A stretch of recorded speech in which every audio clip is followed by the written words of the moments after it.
Hello, family. Welcome back to another podcast of Refresh. And yes, it's not the visitors, but the dwellers that abide. Mm-hmm.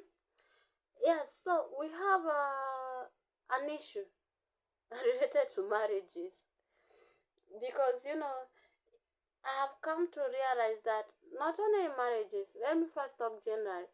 Most of us normally run to God when things are not working for us. Like when you're in a tight corner, when we find ourselves in situations that we cannot handle, that's when we like remember God exists and we try to rush to Him to help us in this and that. But when things are okay with us, we are running our lives as if God never exists. You know, I remember last month I have talked and talked and talked about being a person of the presence. Last month we were talking about the Virtuous Woman Summit and I talked about being a woman of His presence.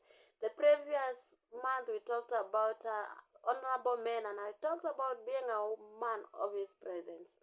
Now when it comes to marriage, please, you are single, you are a person of the presence, you are now married, please continue being a person of His presence. God is not a goodwill charm that you only run to Him when you are in troubles.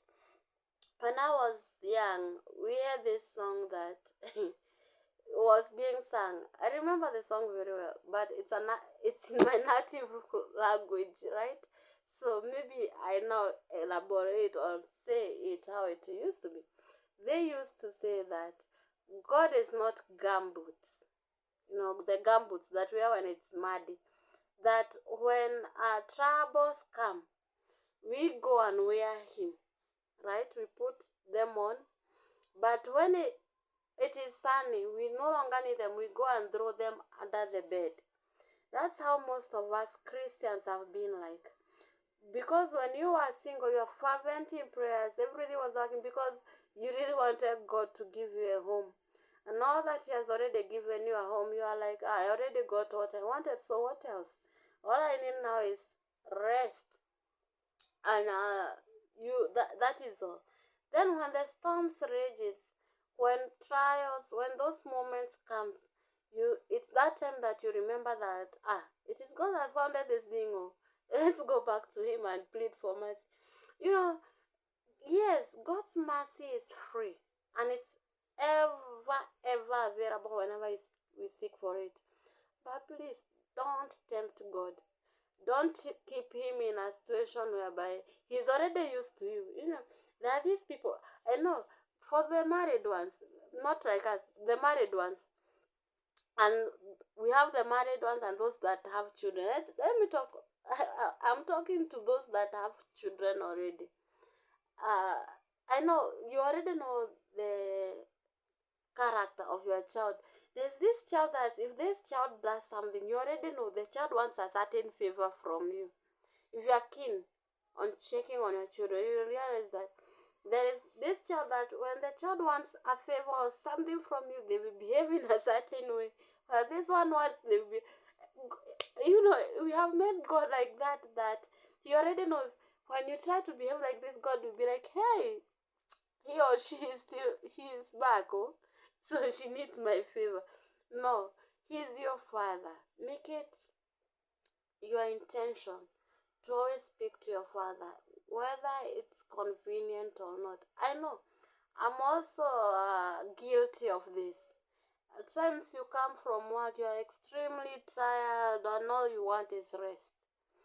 Until a time comes and you're like, God, am I still born again? Because this thing is not, it doesn't seem as if it's flowing again. Yes, it's a call for all of us. Either you're married or single, please, this one is a call for all of us. Please, let's be connected to God, whether it is convenient or not. Back to the married. It's when you don't, if you just visit a home, if you're just a visitor, one day you'll come and find that the food is finished. Today you might be lucky food is still remaining, we can give you a little bit of it. Tomorrow you will come also, you are still a visitor, you find that the food is done. But if you are a dweller, you know what? If you are a dweller of God's presence, you will always be in the know of what next line of action to take. If the enemy is about to strike, God already foretold you that there is a danger roaming somewhere. Please do this and this and this to avert it. But if your work is just to visit, God will not have that close relationship with you to, okay, he might be merciful at times to just come and open your eyes and maybe give you a glimpse of what is lying ahead. But it's not every time that it will happen like that. At times he will let you be, so that when that thing strikes you, it will come back to your senses. So be a dweller, not a visitor. You know, when dealing with God, don't be a don't be a visitor of his presence. That today you are there, tomorrow things are working well, you have left. Today maybe you didn't have food for your family, you are pleading with God, he has provided. You are no longer there. Please be a dweller. It's those people that abide in God's presence that enjoys the most of God.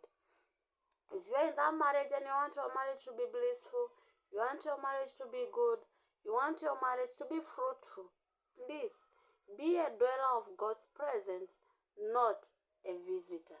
A visitor comes just for days or weeks or even months and leaves. But a dweller is someone that knows, I don't have anywhere else I can go apart from his presence. This is where I find satisfaction. This is where I find everything that I need. And only that way that God will be privileged to open your eyes everything that the enemy might be planning against your life, against your home, and also what he has in store for your home for his glory. Love you so much, guys. Jesus loves you so much. Subscribe to this channel and share the link to as many people as possible so that we can be able to reach many souls. I love you. Bye bye.